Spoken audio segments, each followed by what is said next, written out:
welcome to a new episode of Mostly Wrong Opinions. I'm your boy Tyrone. That bearded gentleman right there is Devin. Hi. And we got two topics for you. And the first one is One Night in Miami. You all are a bright and shining future. You need to understand what is at stake here. Everything's not so black and white like you make it out to be.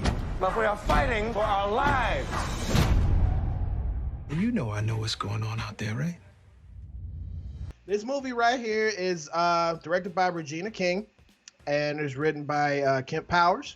And it is the story of the one night in Miami that Malcolm X, Jim Brown, Sam Cooke, and Cassius Clay, they were there hanging out like homies do. Yep, in a hotel.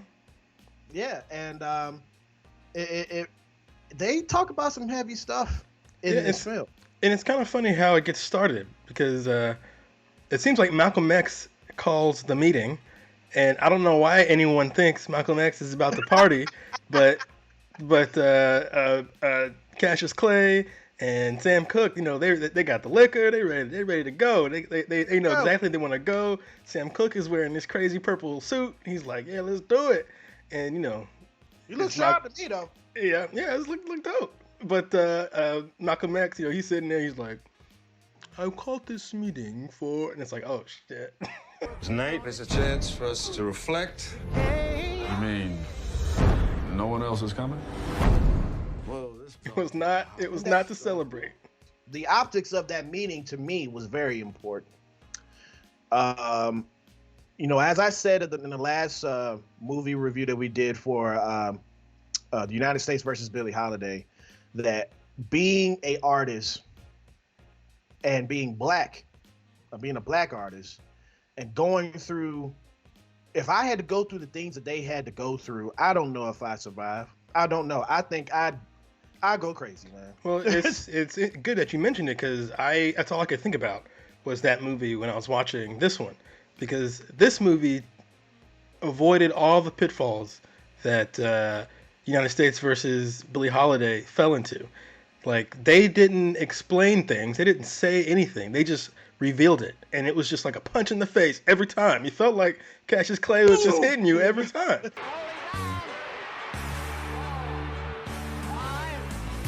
Sam Cooke goes up on stage. He sings a song, and instead of them being like, white people only love songs and nothing else, they just have all his stuff bomb. I'm like surprised at how often they I'm surprised at how often they show Sam Cooke like performing poorly, which is because, you know, obviously he's like a world-renowned songwriter and singer. But until that last moment at the end, I'll get to that part a little later. The most famous song that people know of Sam Cooke. Yep, exactly. Yeah, man, the stuff that they had good, interesting points. Mm-hmm. And my point, I only wrote two things down on this paper for this movie. Okay. Okay. The man that played Malcolm X, Kingsley Ben-Adir. Oh my God. And the man that, what's up? He was awesome. That's all. Go ahead. Yeah. And Sam Cooke, the man played him as Leslie Odom Jr. They were the best. Yeah, I thought they were great. Although, you know, I thought Leslie Odom Jr. was the weakest of the bunch, which is interesting, because he got nominated for an Oscar. He did. But the line that he says in this movie almost brought me to tears. Boy, I'm about to cry right now. But the line that he says in this movie, where he talks about Bobby Womack and him writing the song and teaching him and saying that power in this movie is, or power. What did he say about power? He said, well, what he was saying was that he at this point in the movie he was being chastised by Malcolm X. Yeah. And which is interesting, because I think Malcolm X is kind of the antagonist of this film. He's not the villain, but he seems to be the one that's always pushing people. Pressure. Oh yeah, he always has like a metaphorical finger in people's faces, and he gets people riled up. But he made a good point. But he made like great points. Well, sometimes. I think. See, I don't want to get too far off because I do want to talk about Leslie Odom Jr. and the moment you're talking about. Yeah. But this film catches Malcolm X at a time when he's most conflicted. This is when he's about to leave the Nation of Islam, and he's looking back at the things he said back in the past, and he's kind of regretting it, right? Because we all know that Malcolm X goes through this big change where he realizes that the Elijah Muhammad is not the person that he thought he was. But anyway, he's chastising and really riling up Leslie Odom Jr.'s character, Sam Cooke, in this moment that you're talking about. Yep. And he's saying that, oh, you have this big microphone, and you're not using it to your full potential. And Sam Cooke is like, no, maybe I'm not out there, my face isn't out there, right, but my songs are, and I'm the person who gets paid. And people always want to. I think the line you're thinking about is where he says, people always want a piece of the pie, but I want the recipe. I want the recipe. I was like, yo, I stopped. Yeah, I jumped up out my seat. I was like, no, he did just say that. You know what I'm saying? And it works. That moment works really well too, because Leslie Odom Jr. is like a. It works really well because Leslie Odom Jr. is like a small guy, and the guy who played Malcolm X is much taller, and it was interesting that you thought Malcolm X always had the power in the scene, because he's prophesizing and talking, and he's pointing his finger like this, and Malcolm X style, but in reality, no, he doesn't have the power. Little Leslie Odom Jr. is like, you think you know so much, but you're not seeing the whole picture. And to later on in that scene, in the movie, it was just like a couple scenes later, where Cassius Clay and Sam Cooke, they went out to go get some stuff from the liquor store, but Jim Brown and Malcolm X was sitting down, and Jim Brown made a good point. He said, if anything, Sam is the person that's out there helping out economic growth for black people. Yeah, and he was like, there was a point in the scene prior before that where they were like, oh, one of us doesn't belong. He was suggesting that the one person who doesn't belong is Sam Cooke, but in reality, the person who didn't belong was Malcolm, because he was like, you're the only one here who doesn't even have a job. You Tommy. Yeah, exactly. You got no job, man. You are the most critical, the meanest, the harshest, the one whose finger is always in people's faces, and you ain't got no job. Just like Tommy. Tommy, I don't mean to get in your business, and I think Cole feels the same way too. But you know how Cole works at the airport and I work on the radio? Yeah, sure. Just what the hell do you do for a living, bro? So, do you mind if we? Because I thought the performances were like so good. Do you mind if we like kind of go down the list here for a second, just so I can touch on everybody? Let's go. I want to start with Malcolm because I thought he was awesome. So the actor whose name is, what's his name again? It's Kingsley Ben Adir. Yeah. So he was really good. Like, in the way he portrayed Malcolm was really paranoid at this point for a good reason.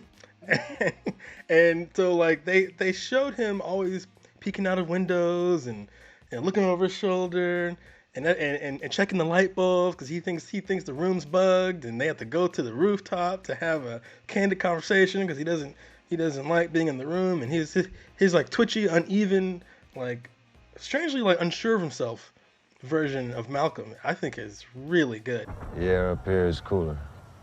Far away from the prying eyes of your G-men. Yeah, you joke all you want, Sam. I'm telling you, it's got worse since the tension between me and Mr. Muhammad. And it really adds to like a lot of tension through a lot of the scenes. Like, for example, he sees some white guys out in the distance, out the window, and while he's talking on the phone. Now, we don't know, and this is, I think, so smart, we don't know who these white guys are. We don't know if they are people who are a real threat. We don't know if they are just the press who's following around, because these are four of the biggest stars in the world. Yeah. Or these guys could just be some bystanders. It's not even clear if it's even the same white guys. Or the feds. Sorry. Yeah, or the feds, exactly. It could be the feds. It's unclear who these guys are, and the movie never tells us. And because of that, I feel like there's a lot of tension around it, because it feels like at any moment something can happen, which is strange because we all know the fate of all these characters. We know nothing happens, but for some reason, there was like a feeling of like menace, and I think that actor really helped sell that. Absolutely, absolutely, I agree with you, tenfold. Yeah, yeah. Now, who do you want to go down on the list next? I want to go to Cassius Clay because you said you thought I'm gonna mess up his name. Benadir did better than Washington. I think the guy who played Cassius Clay, Eli Gior. No, you don't. Don't you say it. So much better than Will Smith. The reason why is because we all know Muhammad Ali has like a very distinctive like voice pattern. It's very sing-songy, right? But what's interesting about his version is it loses some of his sing-songy voice, loses some of its melody when he's in private, and it's a little more toned down. But when he's in front of the press, right, he's like, oh, it's really big and crazy. He's putting on the big show, And I like that he was a little bit different in private. I thought that was a fantastic touch that Will Smith did not have. Like his tone of his voice and that accent stayed the same. It just wasn't gravitas, because he had no crowd to speak to. He was just talking to his homeboys in the room, and he was being like a 22-year-old kid. And I liked it a lot. And I think the real Muhammad Ali really did speak sing-songy all the time.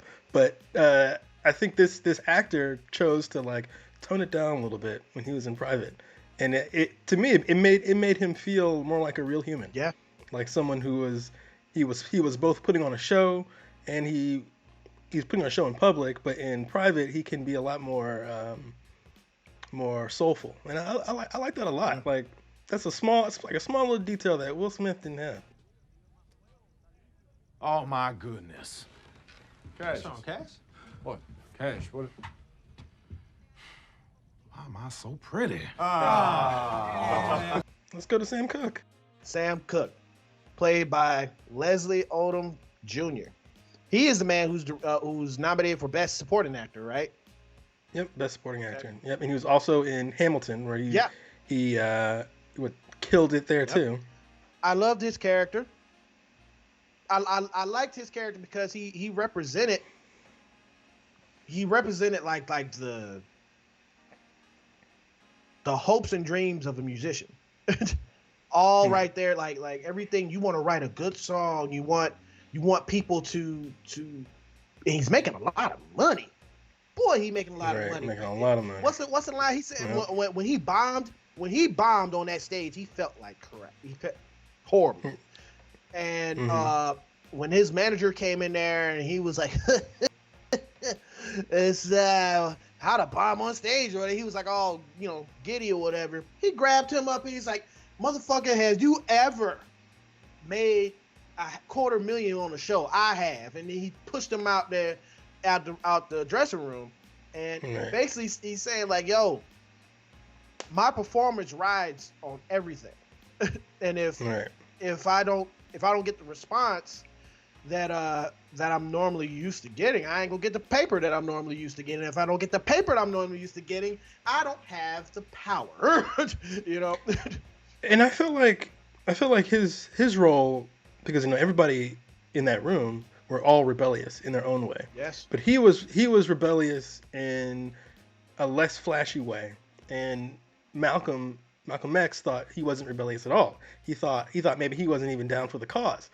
But I think he showed that there are other ways you can help out your community and the people around you without being so loud and flashy and big, militant and all that. Yeah, he didn't have to do any of that. Yeah. He did it his way, which is exactly how exactly how Malcolm was doing it. Yeah. Exactly how Muhammad Ali was doing it.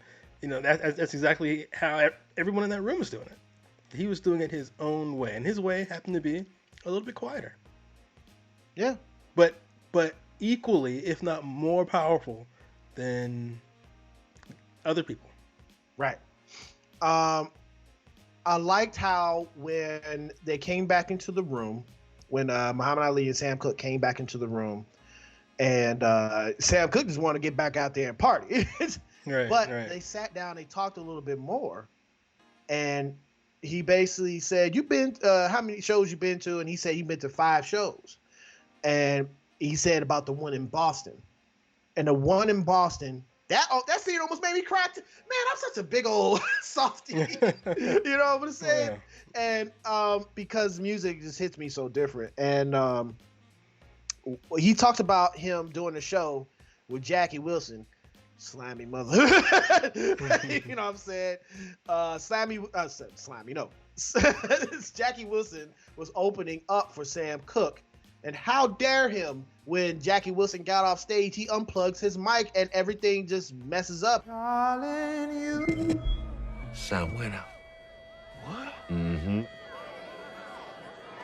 Wasn't the sound system, wasn't it? And he paid the guy to sabotage his thing. And you know, Malcolm and his brothers was back there watching, and the crowd started booing and everything because they didn't have no music. And all of a sudden, Sam Cooke does this beat. This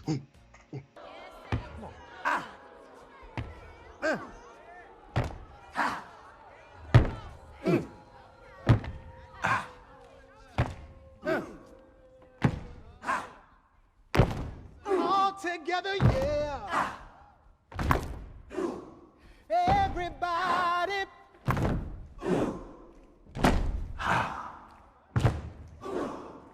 Well, he does the song Chain Gang, Chain Gang, yeah. but he does it a cappella with like stomping his his feet and clapping his hands. Yeah. And he's like, that whole purpose of Malcolm telling that story, because he's like, he could move people in such a glorious way that Malcolm could not do. Yeah, there was a crowd. The crowd was it was a mixed crowd, but it was a lot of white people in that crowd. Yeah. And they were not happy after what's the guy who before him who opened Jackie for him again? Wilson. Yeah, after Jackie Wilson opened and he was slipping and sliding and doing splits and all that, and then Sam Cooke comes up. You know, he's about 5'2", Yeah. and his mic doesn't work, and the crowd's getting hostile and throwing stuff, and he manages to turn this crowd who absolutely hated him into a crowd that loved him, adored him. And that's exactly what Malcolm X was like. If you can do that with that type of power, imagine what we can do to the whole nation if you do something, if you sing about something and you bring, and you know, all that. And then that goes back to earlier within that room when they were having the initial argument. Malcolm brings up Bob Dylan's record that talks about, you know, the suffering of what is the suffering of soul or something. I forgot what it was. It was about what it means to be a man and how much you have to, how hard you have to work before people would even recognize you as a. He said a man, but Malcolm understood that as a human. Human, yeah. And later on, and that was a good talking point that Malcolm brought up. And he's like, how you gonna let this dude, a white man, come up in here and do that what you were meant to write, a song that you were meant to write. Now, well, because that was a rebuttal to what Sam Cooke was saying. Sam Cooke said, you know, I don't make songs about the struggle because I'm trying to make songs that make money, and white people don't like to hear about the struggle. And then Malcolm X was like, they do. They do. It's not the struggle they don't want to hear about. It's you, because you black. they don't want to hear from you. Yeah, because they will hear about the struggle as long as it's coming from a white man from Minnesota. They're not going to hear it from Sam Cooke. Yeah, and then when Malcolm and Muhammad Ali was outside on the balcony, and they were doing a little press conference thing, Jim and Sam Cooke was in the room, and he was like, I was mad that Bob Dylan wrote that song. And he's like, I should have wrote that song. Right. And at the end, well, I think it was at the end of the film, where Sam Cooke is on the Johnny Carson show, which is the Tonight Show back then. Johnny Carson asked him to sing another song, and he sung "A Change Is Coming." Yeah, and powerful song. I started crying. No, think about how hard that hit in that moment. and then compare that to like Strange Fruit, where they kept talking about Strange Fruit and how great it is and how powerful it is, and what instead of showing us that moment when he's saying a change is coming, it was like, wow, you knew he was absolutely bearing his soul. This was a part of him that he only showed to his closest friends, to people only to his family, Yep. and now he was sharing it with the world, and it was crazy powerful. It was so and powerful. for some reason, I was blindsided by it. I was like, oh, what song is it? You And then didn't I'm like, see that oh, coming? dang! Like, You didn't see I was like, I was too wrapped up in the story. I wasn't even thinking. As soon I was as like, he said- does he have a song like that? And I'm like, oh, yeah, of course. He's got As- like the anthem. It's the as soon as he said that to Jim, when he's talking to Jim Brown about he wish he could write that song, and he's like, and he's talking about all that. I was like, that's gonna be the song that he's gonna sing. I know that song's gonna come up. It's been a long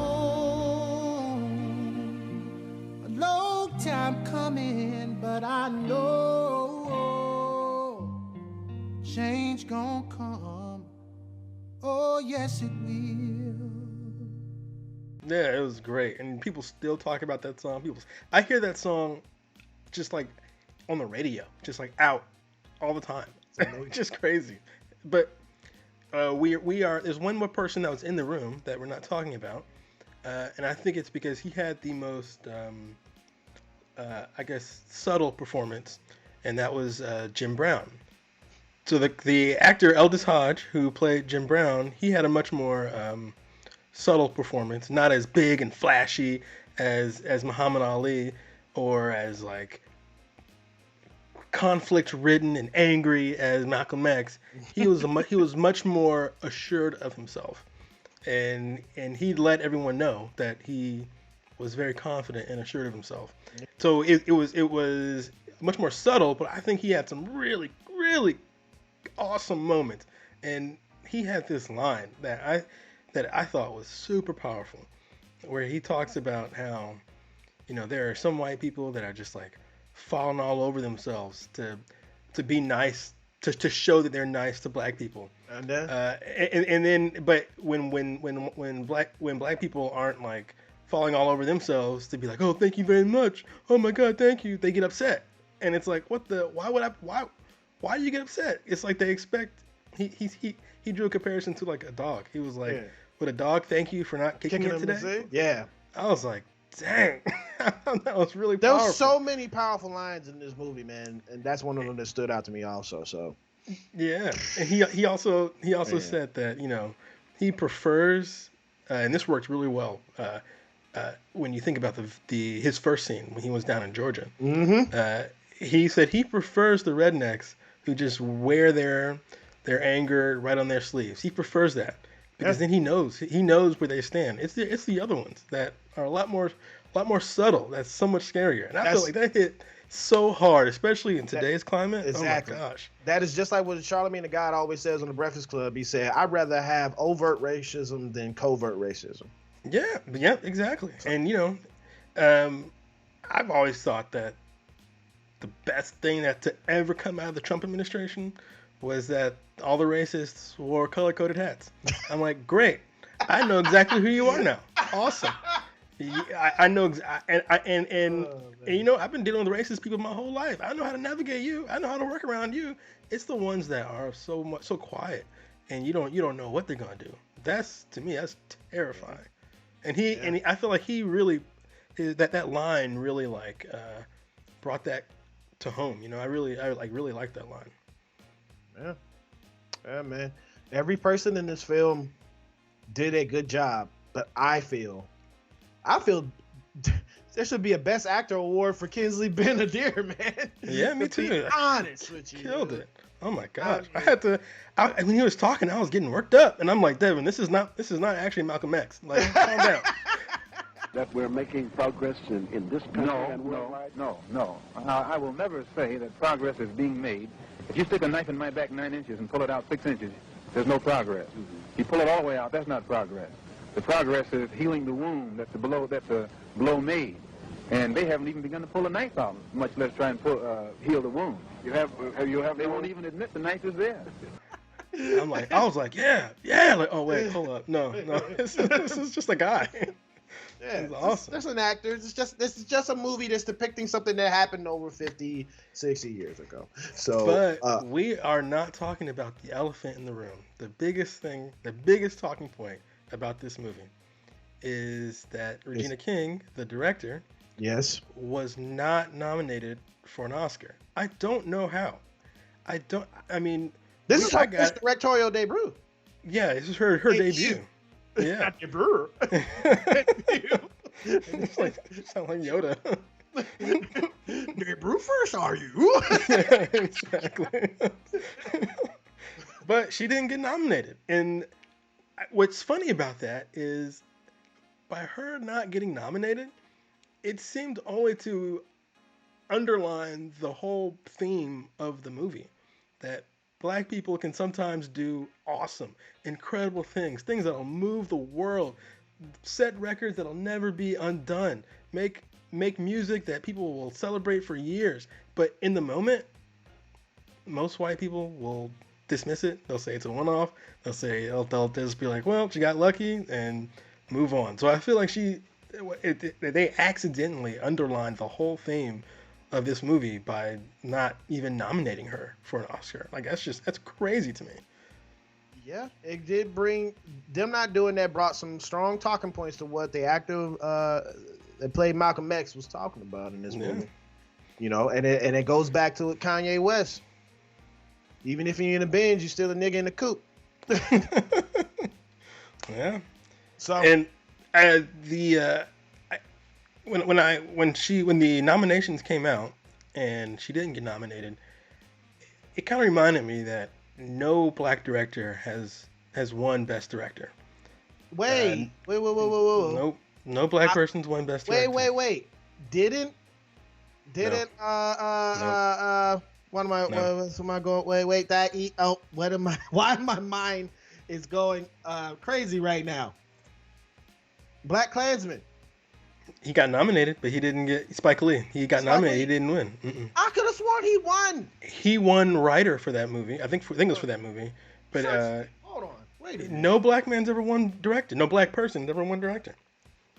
So imagine how powerful it would have been if Regina King, a Black woman, would have been the first Black person to win. That would have been awesome. I'm looking it up. Go for it. Because I'm... Oh my God. I told you. No Black person's won that award. Now, Black people have been nominated, and there was I think Ang Lee is an Asian man. He won. And I can't remember what the other director's name is. A Mexican man, he won. But no Black man's won, or no Black man or woman has won Best Director. It says right here that no Black filmmaker has won the prize. In 1991, not even 30 years ago, John Singleton, God rest his soul, became the first ever African American to be nominated to the Academy for Best Director for his work in the South Central LA drama Boys in the Hood. No Black filmmaker has ever won Best Director. And I thought Regina King, I thought this was like this was a statement piece, especially for her first directorial debut. So for her not even to get nominated felt like an insult. Like, that's pretty shocking. But then we have to also do this. We got to bring to the talking points of, like, does these old white establishments matter? No.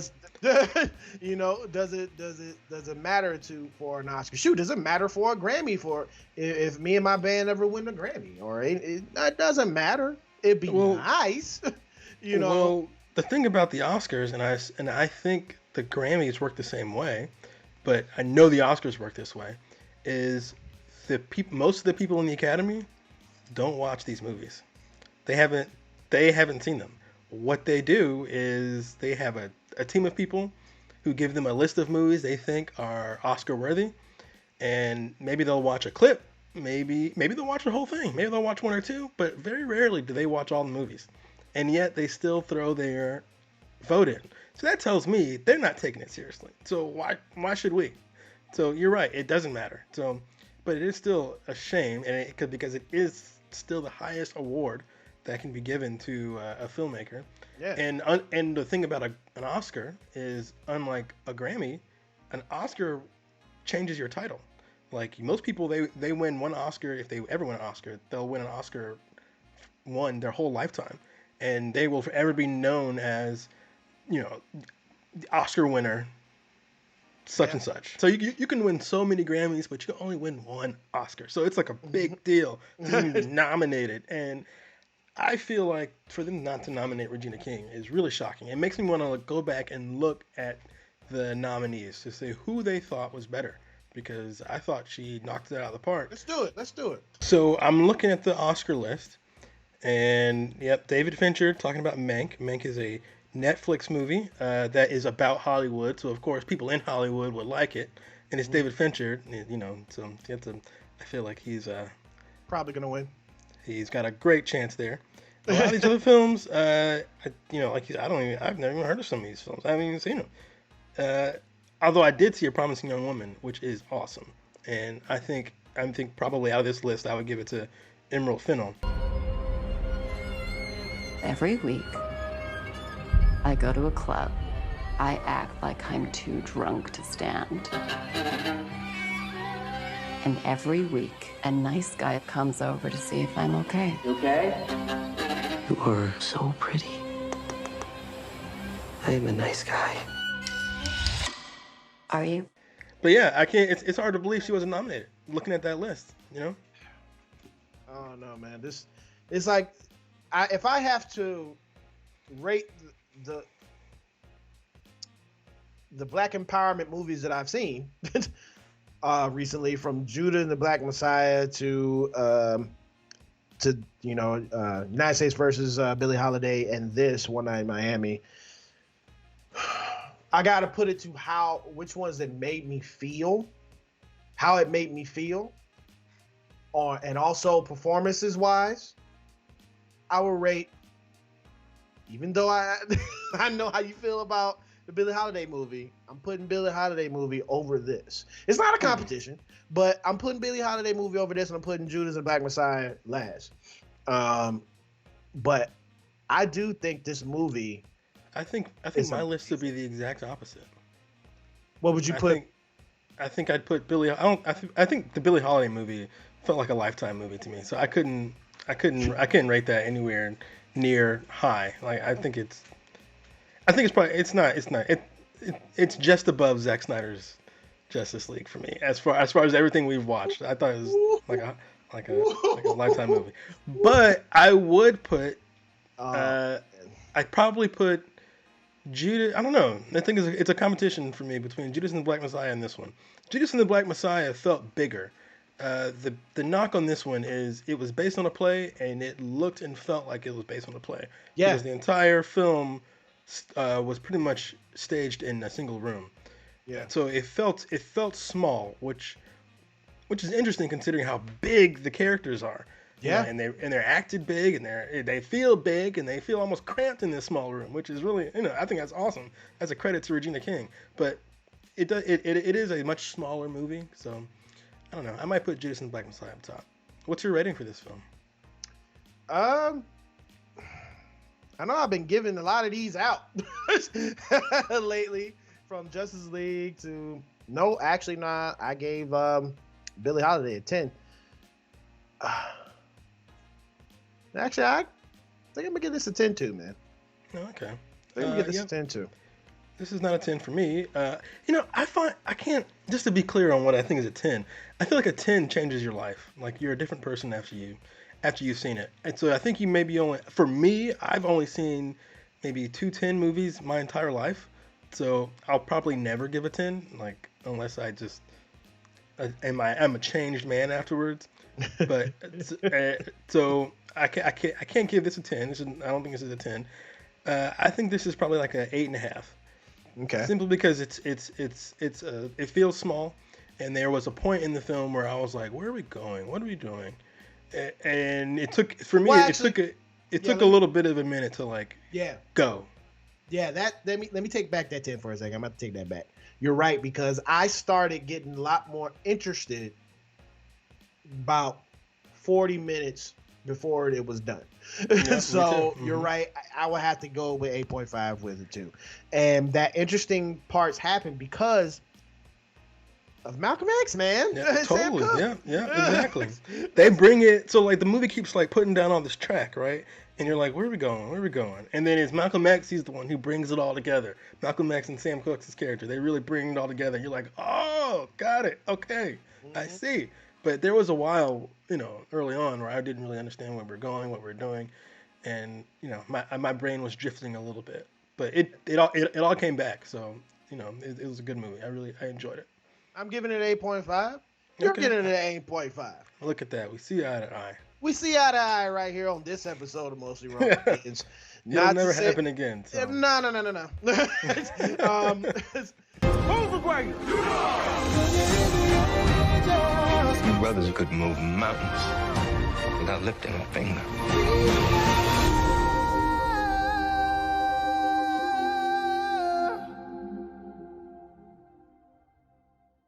But I just want to interject right now, everyone, and say, please remember to subscribe to the channel and hit that notification bell to be reminded of every time that we post right here new videos, which we post every Friday at 3 p.m. Eastern Standard Time, which I believe is 12 p.m. Pacific. And if you're out of the country, I don't know what time it is. but I think you can do some math. I don't know. Do some math, okay? But either way, hit the subscribe button and notification bell. You'll be updated anytime around the world.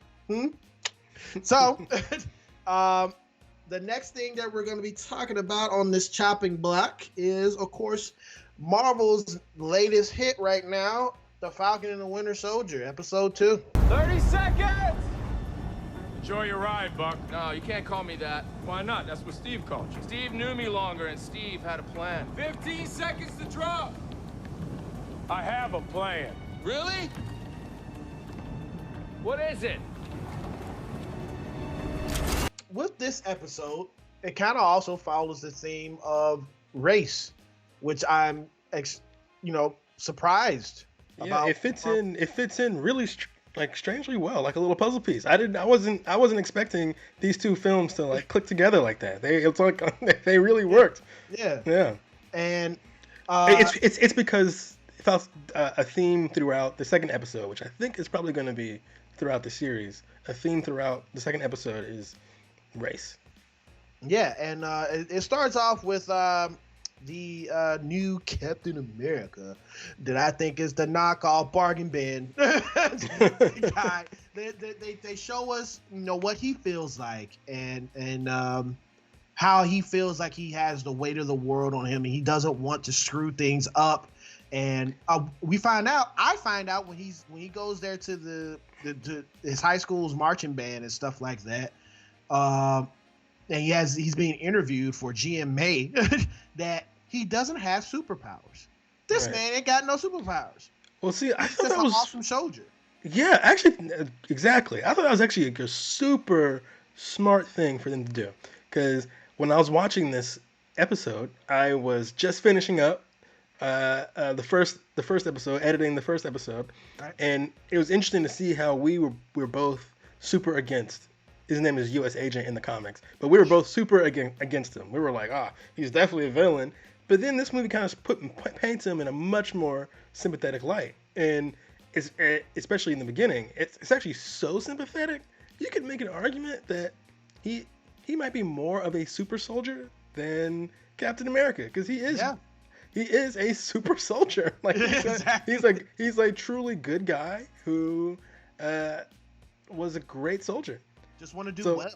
Yeah, he seems to have no bad motivations, nothing. Seems to be like a reasonable guy. I thought that was really good. It really flipped my expectations for the character. Yeah, I dang sure did for me too. Now, his friend in this, he goes by I forgot what his regular his character name in the show is, but he goes by Battlestar. Yep, he's a Marvel character. At first, he wasn't going by Battlestar in the comic books. He was going by Bucky until the late comic book creator who created Static. He did some things for Marvel. Dwayne McDuffie. He came to the comic book company in the 80s when they were creating this, and he said, you know what, which is going to tie in to this statement, that I don't think you should call this man Bucky, because Buck described black men as horse workers and stuff. So you can't, and it was racist. Oh, not even horse workers, bro. With that phrase started with some really dark stuff. During slavery, when they would try and create better slaves, they would force two slaves together, and the guy was called the buck, just like you're breeding a horse or an animal or a cow. Yeah. So yeah, he cut that name out. He cut that name. He's like, y'all need to change that. And I was very proud of Dwayne McDuffie for coming to Marvel and putting that and shedding that light on them. And they changed it right on the spot, you know, because him saying that. And this guy is kind of like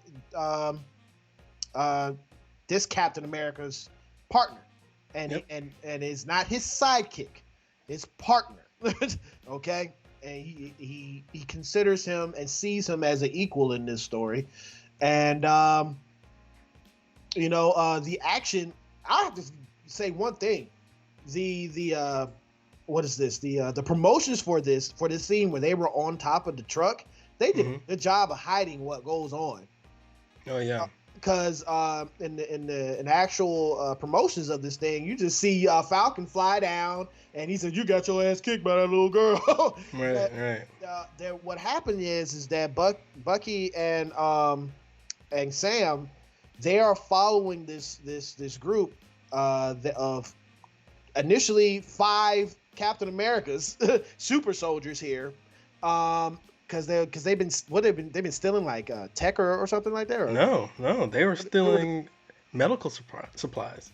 And it seemed like I think that these supplies are probably like a version of the super soldier serum, but it kind of looks like they might be up to like maybe not no good. They might be up to like some good stuff. It seems like they're delivering these medical supplies to like places that need it. So you're like, oh. Okay. So this movie, this episode really flipped your expectations. Like the terrorist group is delivering medical supplies. The fake Captain America is trying to stop them. Yeah, trying to stop them, and he seems like a decent guy. So it really flips your expectations. But when you think about it, was he debriefed about this? Does he actually know the real deal about this? We don't know that yet, do we? It seems like no. It seems like he knows the least. It seems like U.S. agent. The fake Captain America. He knows the least. Right now, he's just following Sam around. He's using his tech and following him around. So he doesn't seem to know as much. Which is also interesting and probably very telling of the character, in that he just starts fighting immediately. Like he doesn't know. He doesn't play nothing now. We know, yeah. Yeah, we know what he doesn't know. But remember what last week when I said where they got their powers from? They mentioned Power Broker in this. Yep, they did. And when they mentioned it, I was super happy that we got his name into the video. Yeah. But they really did something I'm super excited about. I really hope they go all the way. So they introduced a character named Isaiah, and this character is one of my favorite Marvel characters. In the comics, we long knew that there was only one super soldier, and that was Captain America. But in the early 2000s, they introduced a new character, actually, like I think it was 4 or 5 new characters, who were black men who were experimented on with experimental proto versions of the super soldier serum before Captain America. And most of them were horribly deformed and died in terrible ways. But Isaiah was the only one to survive, and he became he was essentially Captain America first. He was the first Captain America, and not even Captain America knew that. And it really drew parallels to the Tuskegee experiments.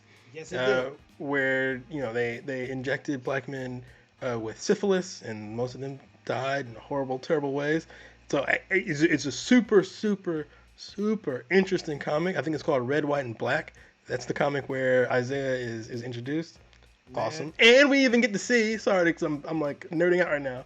We even get to see Isaiah's we even get to see Isaiah's grandson, who in the comics becomes the leader of the New Avengers, and he becomes an Avenger, a new Avenger. Excuse me, the leader of the Young Avengers. Yeah. He becomes a Young Avenger named the Patriot.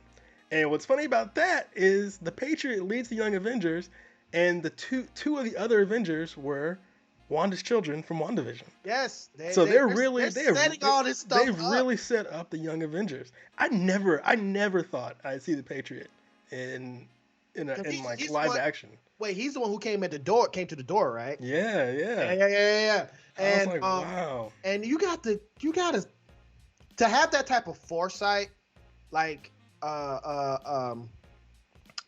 Stan Lee had, to put all this stuff together and have his team back then to write these comics with these, that's stuff like that. Stan Lee didn't write the Patriot or Red, White, and Black. So I'm saying underneath his moniker of Marvel and be like, oh yeah, and he's like, yes, that's good. You go ahead, true believer. Excelsior. Exactly. So he's like, you do that. I agree. Yeah. It's really cool that Stan Lee believes that anyone, and he explained it in what's that Spider-Man the Spider-Verse cartoon, Into the Spider-Verse, that anyone can be a superhero. I'm going to miss him. Yeah, we were friends, Can I return it if it doesn't fit? It always fits. Eventually.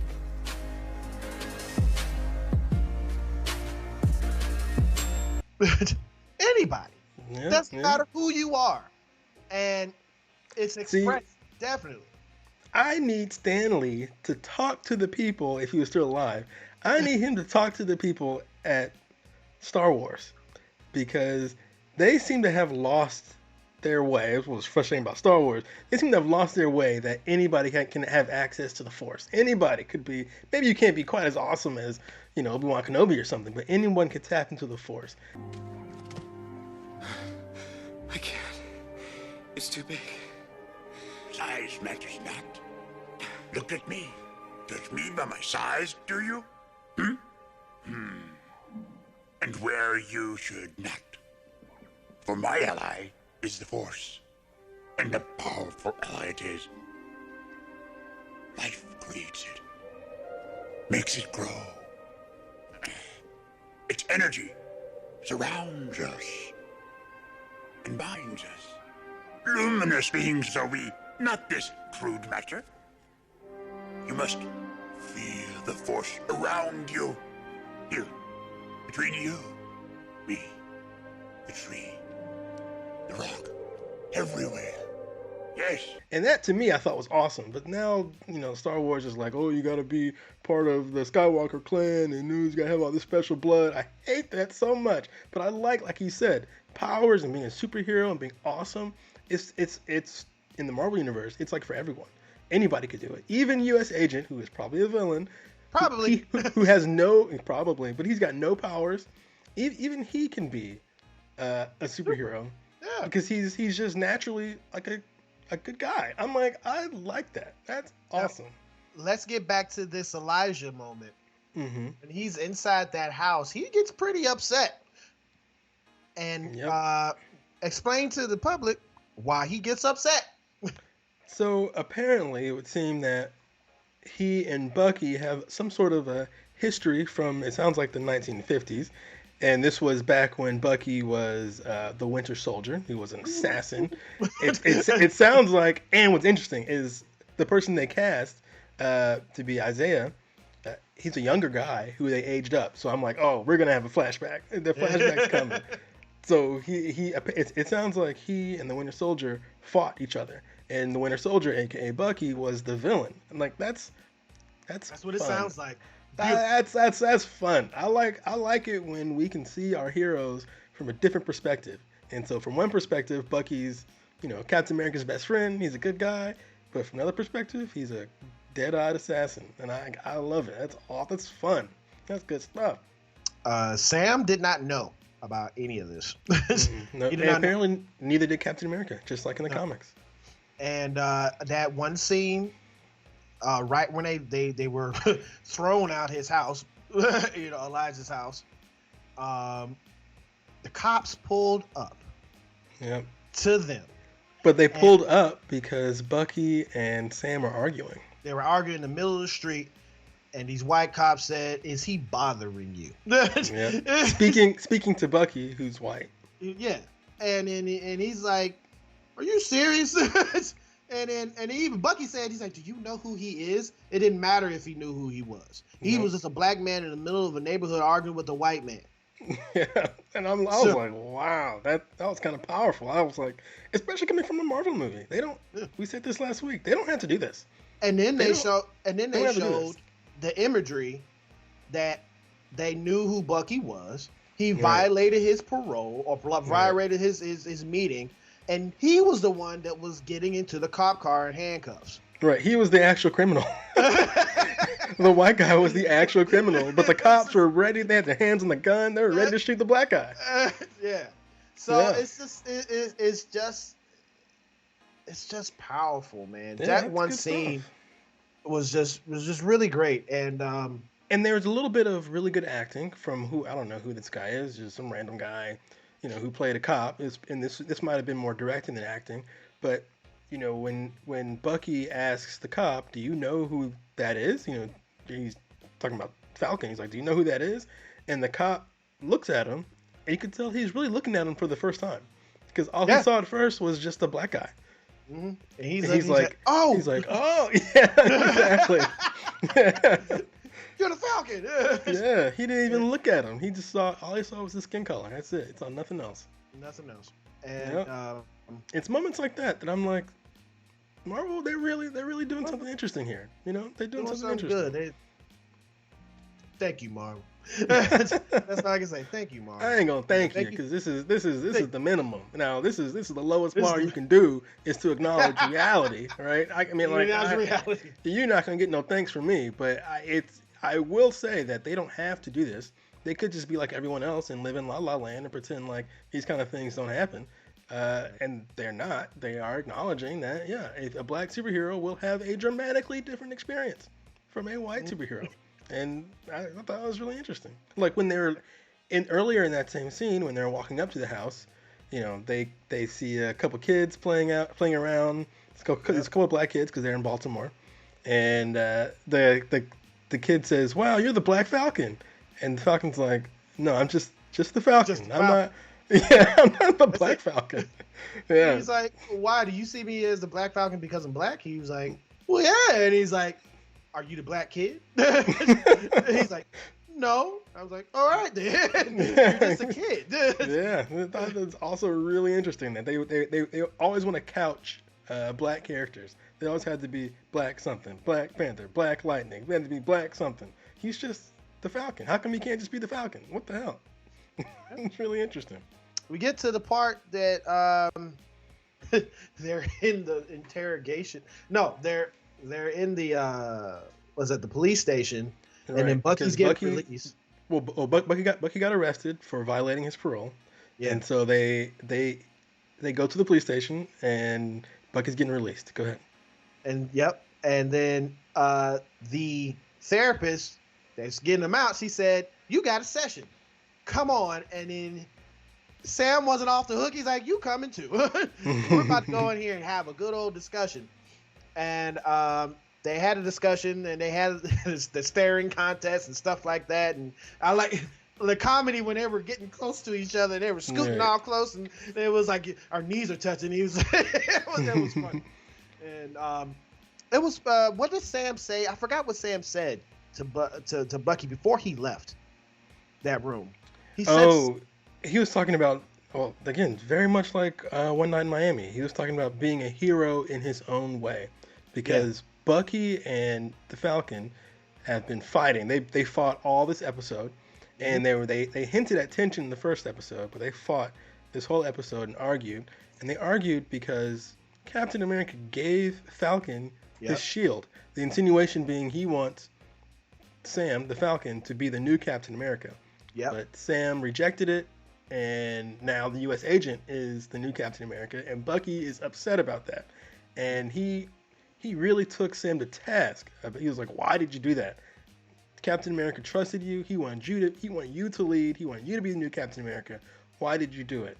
And Sam said, "How come? I guess this is something that neither you or Captain America will ever understand.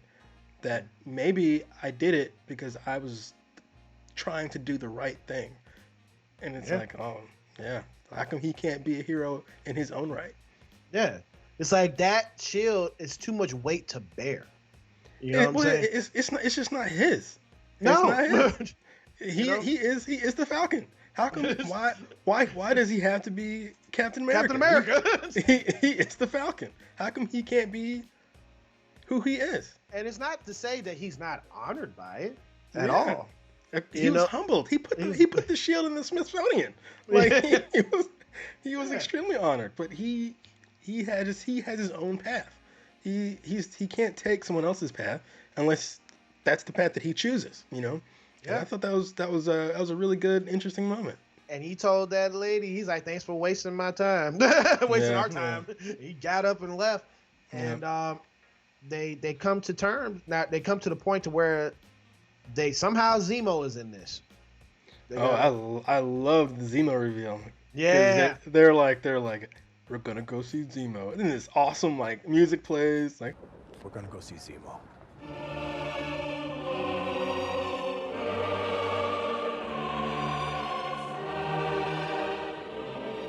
Super ominous.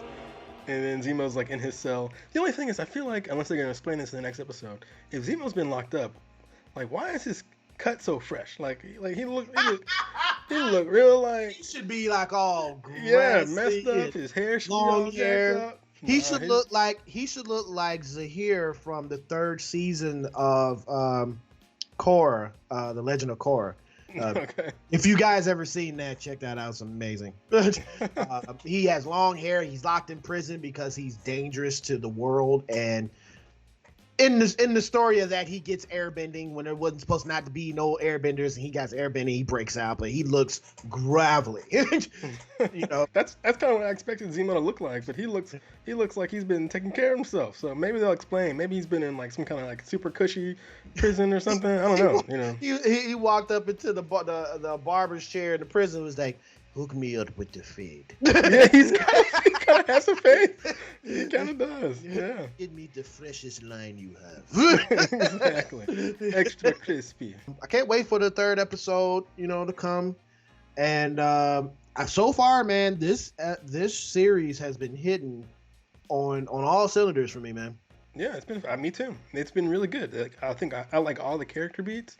I like the action. I mean, it's been really good. Yeah. And like you said, I'm really interested to see where we go. And nothing like this feels. We know that it's a series, but right. It feels like a movie. It feels like a movie. And there's only 6 episodes for this season and this series. And I'm thinking this: if it's only 6 episodes for this series, even like with WandaVision, there was only 8 episodes. I don't think this is going to be a regular thing that's on Disney Plus. I think this is just going to lead up into other parts of the MCU at the end of this. I mean, yeah, I'm sure it will. I'm sure it's going to lay some track for future MCU movies or future MCU shows. When you're talking about what is that, Young Avengers? Yeah, that's true. Young Avengers could be a show. Mm-hmm. Yeah. I can see it. And then you said the Patriot is the leader, right? Yes, and he's. Let's talk about the Patriot for just a second. Let's go. One of the great things about the show so far is that they've given everyone, including our villains, sympathetic motivations, right? So you see them both in a sympathetic light and the flag stompers, yep. So we see them in a sympathetic light and we see them in a in a sympathetic light and we see them in a not so sympathetic light. So the Patriot in the comics, he is essentially Captain America, and he's got super strength, super speed. He appears to be a super soldier, and he says it's because he is related to Isaiah, and he passed down some super soldier genes. But we learn that is not true. He is lying. And this is our version of Captain America. So we all think he's like true blue, super honest. We just take him at his word. But no, he actually he found a vial of a messed up. It wasn't perfect version of the super soldier serum, and he injects it into his arm to get powers. And it wears off after a while. And he lies to his whole team about it. And it's really interesting to see like a version of Captain America who is a liar. Is not honest. He lies. I was like, wow. That also makes you think. This also makes you think like, what would he do? What would he do to get what he wants to win? Mm-hmm. Exactly. That's what he wanted. He wanted to win, and he wanted to do it for the right reasons. Right? When he was lying in the comics, he did it for the right reasons. But basically, he turned himself into a weapon. He did. Which goes right back to what one night in Miami, where Malcolm was having that conversation with Jim Brown, and he said, "We need you to be a weapon out here in the streets." And Jim Brown said, "I ain't nobody's weapon." And he's like, "But we need you to be." He took those glasses off and he started crying. No, he said, you got to use the weapons you got. And so for Sam Cooke, that weapon was his voice, you know? And he thought Sam wasn't using that voice. But yes, you're right. The Patriot in the comic did turn himself into a weapon. And I think his messed up version of the super soldier serum, I think that's what the flag stompers are using to get strong. You think it's created by the power broker, huh? And you probably had to keep injecting it. So I think those medical supplies, while we think they're like good right now, sympathetic, I think it's to make more of that and stuff to inject. And they're basically stealing it from the power broker. That's why he sent those people out in those. That's a good point. And then that guy, he's like, he stood behind. What was the thing that he was saying? The guy that pushed that pole down. What did he say? Oh, he was like one world or something like that. One world, one person, something. One voice, something like that. Yeah. And he pushed the pole down. They shot his ass up. He got lit up. I don't even understand the point of that. Like, how come he couldn't just push the pole down? They were about to take off anyway. I mean, just push the pole down and get back in the plane. Like, I don't understand why he had to go get shot up. I'm like, all right. I'll die for the cause. I'm like, all right. And he did. He got lit up. But I give this episode a 9, man. A 9? Yeah, I give it. Gosh, it's kind of hard to rate. I'd probably give it an 8. It's good. Good episode.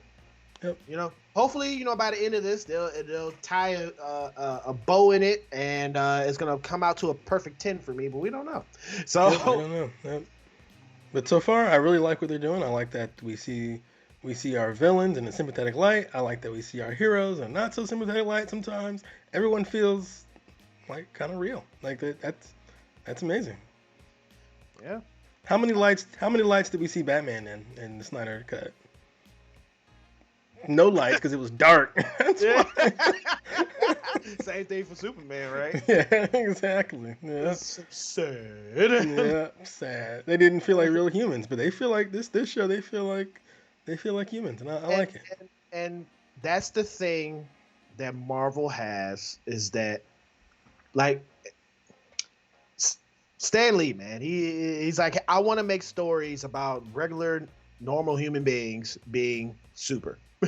And beyond that, the people who make Marvel movies and Marvel TV shows, they know that that's what Stan Lee and Jack Kirby, they know that's what they wanted, and they inject some of that into their movies and TV shows.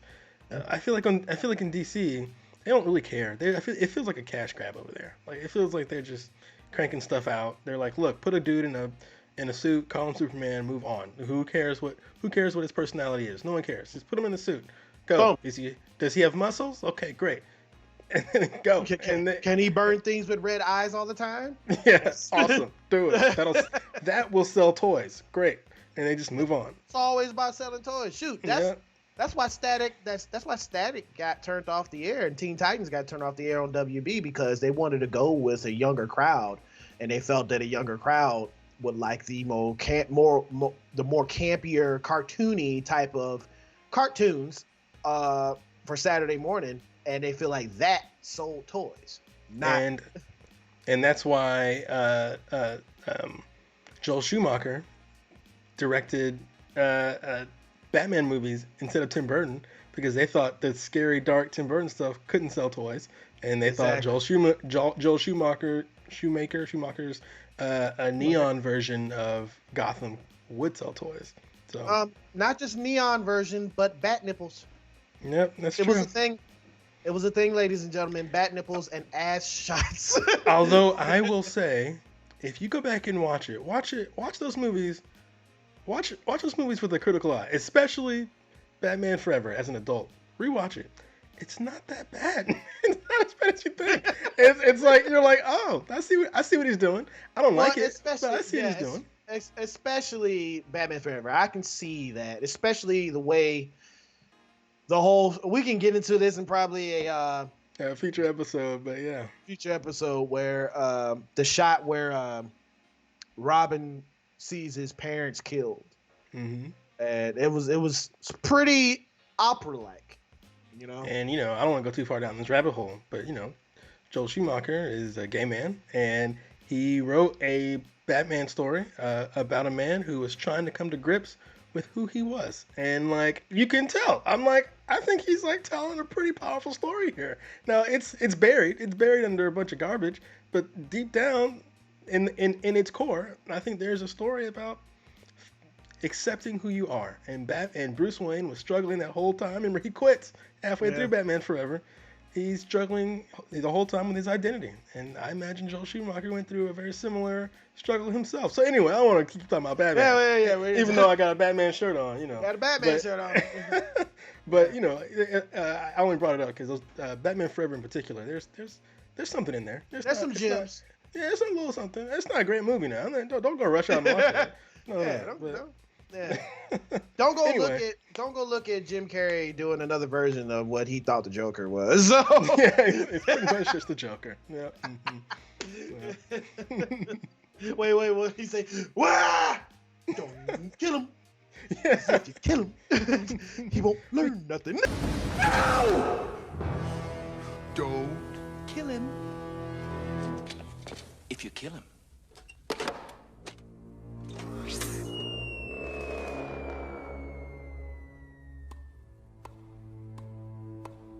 You won't learn nothing.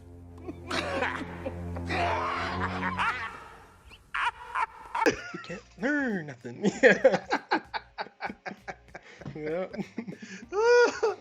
All right, everyone. That's what we got here for today's episode of Mostly Wrong Opinions. I want to thank you for clicking on this channel and watching and hearing us, rant on about this. If you can do us a favor, remember to hit that subscribe button and the notification bell so you stay up to date with all of our videos that we post here. Again, I am Tyrone, and you can find me on my band's Instagram at Yerp_ATL, and also I am a Twitch gamer. You can find me on Twitch at twitch.tv/YerpNationGaming, and all of my game posts will be posted right here on Mostly Wrong Opinions. And you know where to find me because you're already here on Mostly Wrong Opinions. Bam, boom. Thank you, ma'am. See you in the next episode. Kabow!